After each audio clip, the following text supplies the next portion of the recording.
Hello everybody, welcome to another true review. Today it's Grand Prix Rock N Racing on the Xbox One. It comes out today. It's releasing with a 20% discount at launch. I've not got the pricing though, but it is coming out with a 20% discount for the first few days. What we have here, we have a sequel to, what was it, Rock N Racing Off-Road DX, which has the honour of having the lowest score I've awarded on this channel so far in terms of the game review. So I went into this one with a little bit of anticipation to see if things had improved, and I'm glad to say things have improved, but I'm also not glad to say that they've not improved that much to make it that much better. So what we have here is we have a circuit racer. You actually race around proper tracks this time rather than just single screen tracks, which was on the first game, and gone on the off-road vehicles are replaced with kind of like Formula 1 cars or Indy cars. And you start off in the first race, the problems hit you straight away as soon as you hit the accelerate button. Your car just does not move. It is so slow to accelerate. I've seen snails accelerate faster than the car. Now that wouldn't be so bad if all the other cars were under the same rules, but all the other cars seem to be already have maxed out abilities. So the poor car behind you, because you just cannot accelerate to save your life, usually plows straight into the back of you, knocking you for 6, causing a big pile up, and it's a big carnage at starting grid already.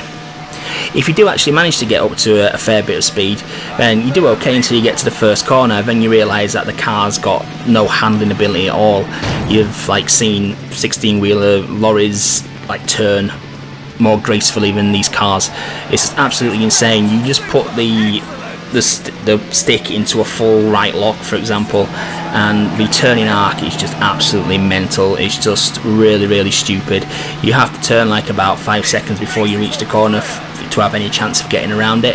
It's just absolutely ridiculous.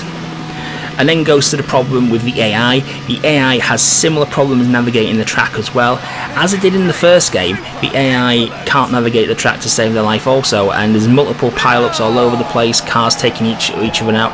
Every corner's a big problem for them, and there's literally, you can literally get to a part of the track where there might be 5 cars just all crammed into one another, and trying to all get back onto the track at the same time, crashing into one another again, and sometimes it's impossible to pass without actually hitting them. And that's when the moon-like physics hit you, where you hit anything, your car literally goes into orbit, always ends up facing the wrong way, it never ends up facing forward. And then you've got this back to the first problem, which is it takes an age to accelerate, and if you're facing backwards, it takes an age to accelerate and to turn around to face back the right direction, while the rest of the field is either crashing into you because they don't expect you to be there, or just overtaking you and then crashing at the next corner. It's absolutely mental. So there's 10 races in total. The championship is based over 10 races, and every time you complete a race you get credits to spend on upgrading your car. You can upgrade various aspects such as top speed, engine power, acceleration, brakes, handling, turbo boost you can increase as well. Now the problem with these is the points you get awarded depend on where you finish in the race previously, and until you get one of these attributes to probably about the halfway point, you don't really notice that much of a difference. You just don't notice any benefit of putting these in at all until you get them to about the halfway point. Meanwhile, like I say, all the other cars seem to be on maxed out abilities and racking up massive championship points, making you way behind in the championship. Now, that wouldn't be so bad, but unfortunately there is an achievement for winning the championship in the first season, so you're at a massive disadvantage there, because by the time you actually get up to even relatively competitive, condition to racing, to even stand a chance of maybe winning or getting near the top 3 positions, you've already got such a deficit to catch up, and only 10 races to do it, which you're probably about 5-6 races already into. You've got very little chance of doing it, so it's pretty stupid, to be honest with you. Graphically, it's not bad. The graphics of the first game were nice, colourful and vibrant, so no issues with the graphics. The graphics, if the handling was good to go with it are pretty decent, if I'm all honest with you. Sound wise, music's unforgettable, and the commentator, as per the first game, is an absolute nightmare. The commentator is kind of trying to reassure you the game is good. He's always saying this is awesome, this race is on fire, when you can't really describe a race is on fire when there's just no sense of speed going on whatsoever, and everybody's crashing all over. They would have been better off doing a comedy commentator with the amount of crashes and pile-ups that they are in this game.